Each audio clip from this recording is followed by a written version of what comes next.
شمال میں ملک شام اور کسی قدر شمالی عراق ہے۔ ان میں سے بعض سرحدوں کے بارے میں اختلاف بھی ہے۔ کل رقبے کا اندازہ 10 لاکھ سے 13 لاکھ مربع میل تک کیا گیا ہے۔ نسلی اعتبار سے مورخین نے عرب اقوام کی 3 قسمیں قرار دی ہیں۔ نمبر 1، عرب بائدہ، یعنی وہ قدیم عرب قبائل اور قومیں جو بالکل ناپید ہو گئیں اور ان کے متعلق ضروری معلومات بھی دستیاب نہیں، مثلا عاد، سمود، تسم، جدیس، عمالقہ وغیرہ۔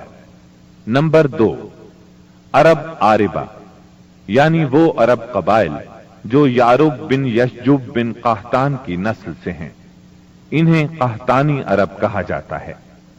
نمبر 3، عرب مستعربہ، یعنی وہ قبائل جو سیدنا اسماعیل علیہ السلام کی نسل سے ہیں، انہیں عدنانی عرب کہا جاتا ہے۔ عرب عاربہ یعنی قحطانی عرب کا اصل گہوارہ ملک یمن تھا۔ یہیں ان کے خاندان اور قبیلے مختلف شاخوں میں پھوٹے، پھیلے اور بڑھے۔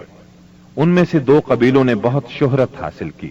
ایک ہمیر، جس کی مشہور شاخیں زید الجمہور، قزاع اور سکاسک ہیں۔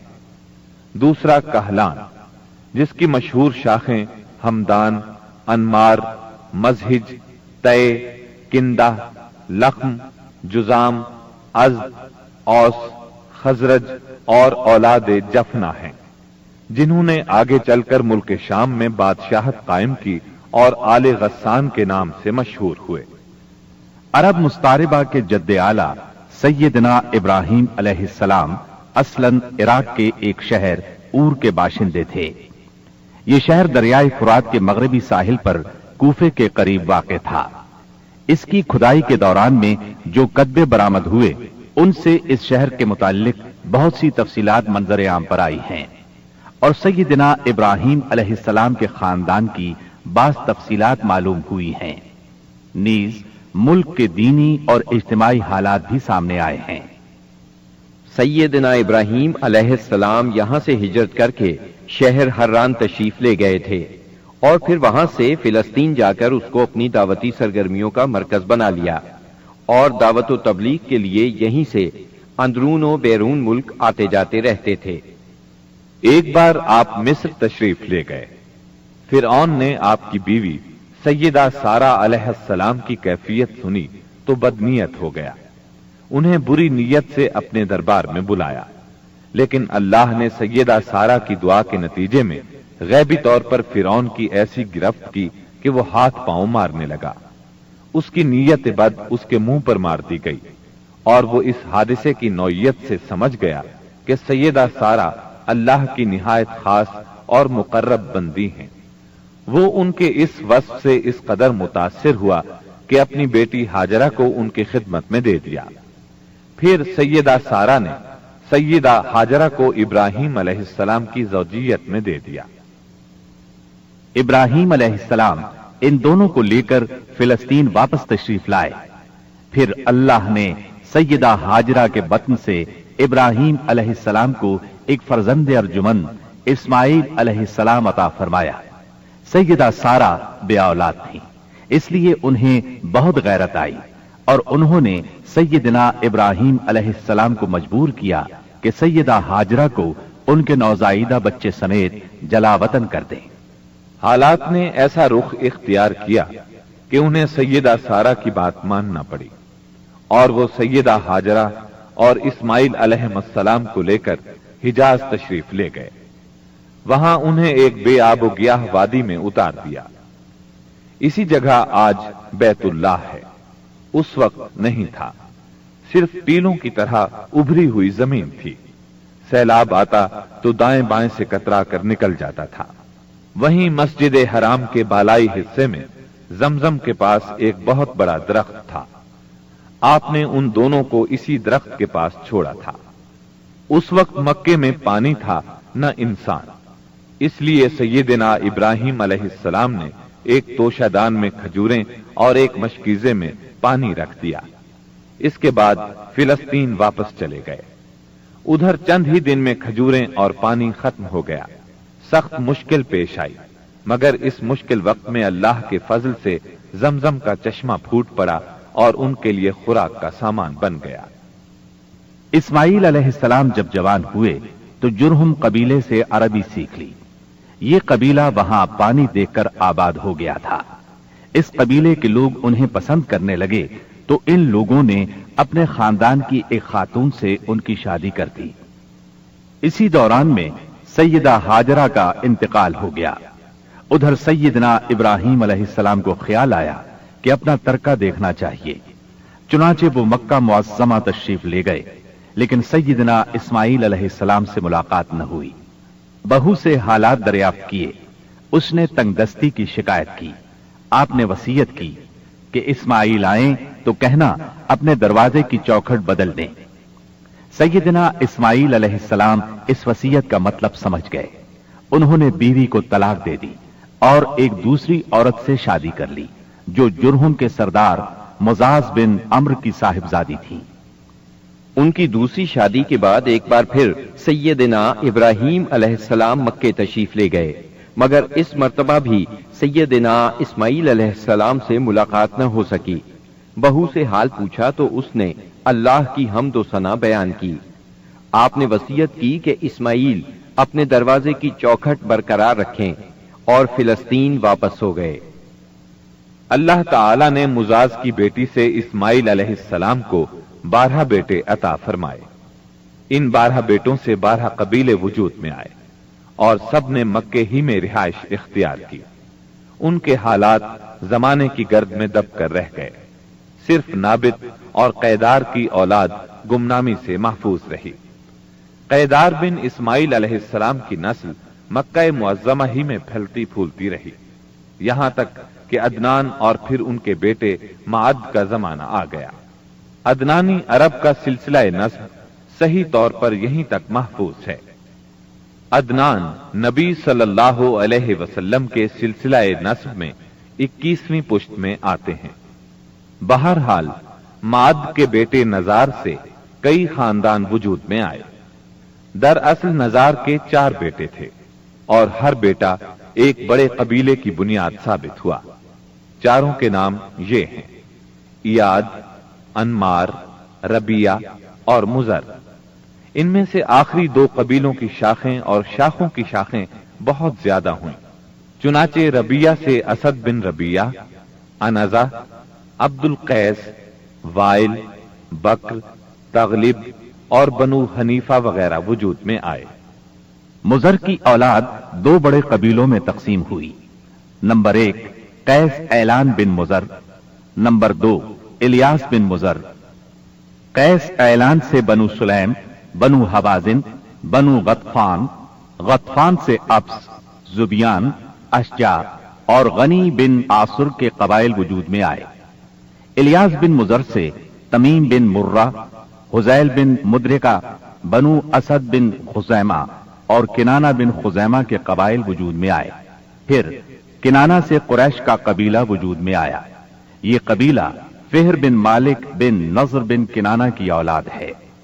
پھر قریش بھی مختلف شاخوں میں تقسیم ہوئے۔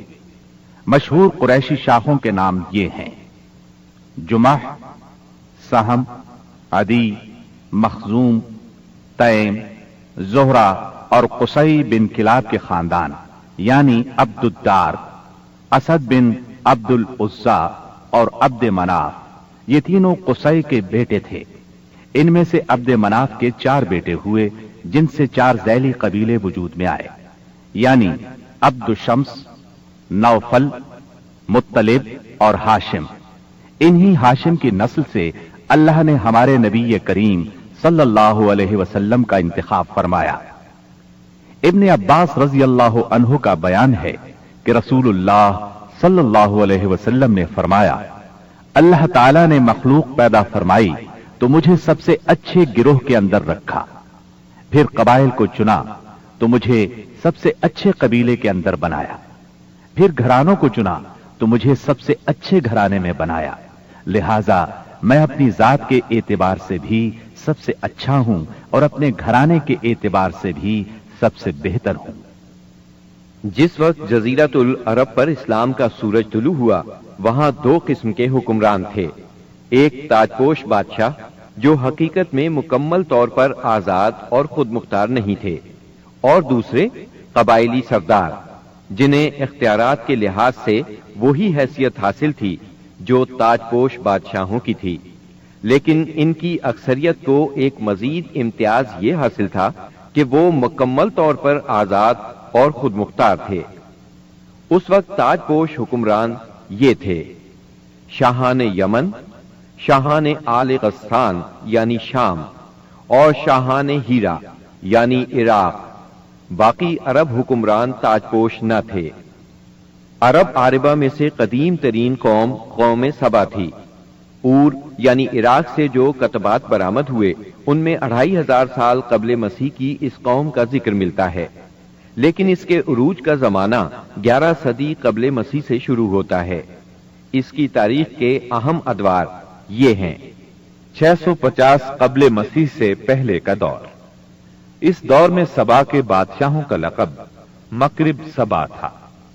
ان کا پایہ تخت سرواہ تھا، جس کے کھنڈرات آج بھی معارب کے مغرب میں ایک دن کے فاصلے پر پائے جاتے ہیں۔ یہ کھنڈرات خریبہ کے نام سے مشہور ہیں۔ اسی دور میں معارب کے مشہور بند کی بنیاد رکھی گئی، جسے یمن کی تاریخ میں بہت اہمیت حاصل ہے۔ 650 قبل مسیح سے 115 قبل مسیح تک کا دور۔ اس دور میں سبا کے بادشاہوں نے مکرب کا لفظ چھوڑ کر ملک یعنی بادشاہ کا لقب اختیار کر لیا اور سرواہ کی بجائے معارب کو اپنا دارالسلطنت بنایا۔ اس شہر کے کھنڈرات آج بھی صنعاء سے 60 میل مشرق میں پائے جاتے ہیں۔ 115 قبل مسیح سے 300 عیسوی تک کا دور۔ اس دور میں سبا کی مملکت پر قبیلہ ہمیر کو غلبہ حاصل رہا اور اس نے معارب کی بجائے ریدان کو اپنا پایہ تخت بنایا۔ پھر ریدان کا نام ظفار پڑ گیا، جس کے کھنڈرات آج بھی شہر یریم کے قریب ایک دائرہ نما پہاڑی پر پائے جاتے ہیں۔ اسی دور میں قوم سبا کا زوال شروع ہوا۔ 300 عیسوی کے بعد سے آغاز اسلام تک کا دور۔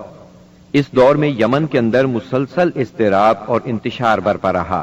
انقلابات آئے، خانہ جنگیاں ہوئیں اور بیرونی قوموں کو مداخلت کے مواقع ہاتھ آئے، یہاں تک کہ ایک وقت ایسا بھی آیا کہ یمن کی آزادی سلب ہو گئی۔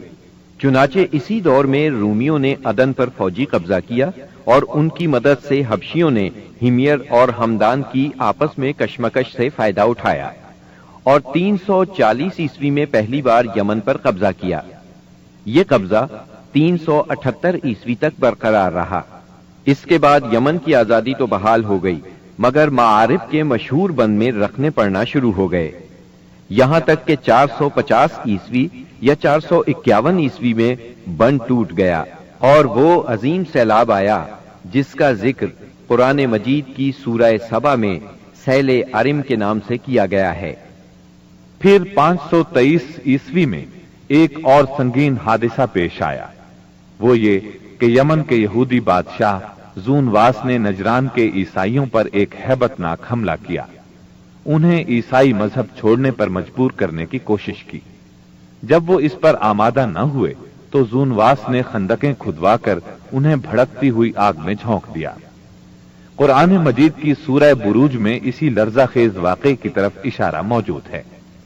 اس واقعے کا نتیجہ یہ ہوا کہ عیسائیت انتقام لینے پر تل گئی۔ وہ پہلے ہی رومی بادشاہوں کی قیادت میں بلا وجہ عرب کی فتوحات کے لیے تیاری کر چکے تھے، اپنے علاقوں کو وسیع کرنا چاہتے تھے۔ انہوں نے حبشیوں کو یمن پر حملے کی ترغیب دی، انہیں باہری بیڑا مہیا کیا۔ حبشیوں نے رومیوں کی شہ پا کر 525 عیسوی میں اریات کی قیادت میں 70,000 فوج سے یمن پر دوبارہ قبضہ کر لیا۔ قبضے کے بعد اریات نے شاہ حبش کے گورنر کی حیثیت سے یمن پر حکمرانی کی، لیکن پھر اس کی فوج کے ایک ماتحت کمانڈر ابرہا نے اسے قتل کر کے خود اقتدار پر قبضہ جما لیا اور شاہ حبش کو بھی راضی کر لیا کہ وہ اس کے قبضے کو تسلیم کر لے۔ یہ وہی ابرہا ہے جس نے بعد میں خانہ کعبہ کو ڈھانے کی کوشش کی اور ایک لشکر جرار کے علاوہ چند ہاتھیوں کو بھی فوج کشی کے لیے ساتھ لایا، جس کی وجہ سے یہ لشکر اصحاب الفیل کے نام سے مشہور ہوا۔ عراق اور اس کے نواحی علاقوں پر سائرس اعظم کے زمانے ہی سے اہل فارس کی حکمرانی چلی آ رہی تھی۔ اسے کوروش کبیر، خورس یا سائرس ذوالقرنین بھی کہا جاتا ہے۔ اس کا زمانہ 557 تا 529 قبل مسیح ہے۔ اس کے مقابلے میں کسی کو آنے کی جرت نہیں تھی، یہاں تک کہ 326 قبل مسیح میں سکندر مقدونی نے دارا اول کو شکست دے کر فارسیوں کی طاقت توڑ دی، جس کے نتیجے میں ان کا ملک ٹکڑے ٹکڑے ہو گیا اور طوائف الملوکی شروع ہو گئی۔ یہ انتشار 230 عیسوی تک جاری رہا۔ اسی دوران میں قحطانی قبائل نے اپنا وطن چھوڑ کر عراق کے ایک بہت بڑے اور شاداب سرحدی علاقے پر بود و باش اختیار کر لی۔ پھر عدنانی لوگ اپنا وطن چھوڑ کر اس طرف آئے۔ انہوں نے لڑ بھیڑ کر جزیرہ فراتیہ کے ایک حصے پر اپنا قبضہ جما لیا۔ ادھر 226 عیسوی میں اردشیر نے جب ساسانی حکومت کی داغ بیل ڈالی تو رفتہ رفتہ فارسیوں کی طاقت ایک بار پھر پلٹ آئی۔ اردشیر کے عہد میں حیرہ، بادیات العراق اور جزیرے کے ربیعی اور مزری قبائل پر جزیمت الوضاح کی حکمرانی تھی۔ شاہان حیرہ کے پاس فارسی فوج کی ایک یونٹ ہمیشہ رہا کرتی تھی، جس سے بادیہ نشین عرب باغیوں کی سرکوبی کا کام لیا جاتا تھا۔ یہ بات تو مشہور ہے کہ مکے میں آبادی کا آغاز سیدنا اسماعیل علیہ السلام سے ہوا۔ آپ نے 137 سال کی عمر پائی اور تاحیات مکے کے سربراہ اور بیت اللہ کے متولی رہے۔ آپ کے بعد آپ کے دو صاحبزادگان نابت پھر قیدار یا قیدار پھر نابت یکے بعد دیگرے مکے کے والی ہوئے۔ ان کے بعد ان کے نانا مزاز بن عمر جرہمی نے اقتدار اپنے ہاتھ میں لے لیا۔ اس طرح مکے کی سربراہی بنو جرہم کی طرف منتقل ہو گئی اور ایک مدت تک انہی کے ہاتھ میں رہی۔ سیدنا اسماعیل علیہ السلام کا زمانہ قریباً 2000 برس قبل مسیح ہے۔ اس حساب سے مکے میں قبیلہ جرہم کا وجود کوئی 2100 برس تک رہا اور ان کی حکمرانی قریباً 2000 برس تک رہی۔ بنو خزاعہ نے مکہ پر قبضہ کرنے کے بعد بنو بکر کو شامل کیے بغیر تنہا اپنی حکمرانی قائم کی۔ البتہ 3 اہم اور امتیازی منصب مزری قبائل کے حصے میں آئے۔ نمبر 1، حاجیوں کو عرفات سے مزدلفہ لے جانا اور یوم النفر یعنی 13 ذی الحجہ کو مینا سے روانگی کا پروانہ دینا۔ یہ حج کے سلسلے کا آخری دن ہے۔ یہ اعزاز الیاس بن مزر کے خاندان بنو غوث بن مرہ کو حاصل تھا۔ یہ صوفہ کہلاتے تھے۔ نمبر 2، 10 ذی الحجہ کی صبح کو مزدلفہ سے مینا کی جانب افاضہ یعنی روانگی۔ یہ اعزاز بنو عدوان کو حاصل تھا۔ نمبر 3، حرام مہینوں کو آگے پیچھے کرنا۔ یہ اعزاز بنو کنانہ کی ایک شاخ بنو تمیم بن عدی کو حاصل تھا۔ مکہ معظمہ پر بنو خزاعہ کا اقتدار کوئی 300 برس تک قائم رہا۔ یہی زمانہ تھا جب عدنانی قبائل مکے اور حجاز سے نکل کر نجد، عراق کے اطراف اور بحرین وغیرہ میں پھیلے اور مکے کے اطراف میں قریش کی صرف چند شاخیں باقی رہیں، مگر مکے کی حکومت اور بیت اللہ کی تولیت میں ان کا کوئی حصہ نہ تھا، یہاں تک کہ قصی بن کلاب کا دور آیا۔ قصی نے مکے کا بندوبست اس طرح کیا کہ قریش کو مکے کے اطراف سے بلا کر پورا شہر ان پر تقسیم کر دیا اور ہر خاندان کا ٹھکانہ مقرر کر دیا۔ البتہ مہینے آگے پیچھے کرنے والوں کو نیز آل صفوان، بنو عدوان اور بنو مرہ بن عوف کو ان کے مناصب پر برقرار رکھا، کیونکہ قصی سمجھتا تھا کہ یہ بھی دین ہے، اس میں رد و بدل کرنا درست نہیں۔ قصی کا ایک کارنامہ یہ بھی ہے کہ اس نے حرم کعبہ کے شمال میں دار الندوہ تعمیر کیا۔ اس کا دروازہ مسجد کی طرف تھا۔ دار الندوہ دراصل قریش کی پارلیمنٹ تھی، جہاں تمام بڑے بڑے اور اہم معاملات کے فیصلے ہوتے تھے۔ قریش پر دار الندوہ کے بڑے احسانات ہیں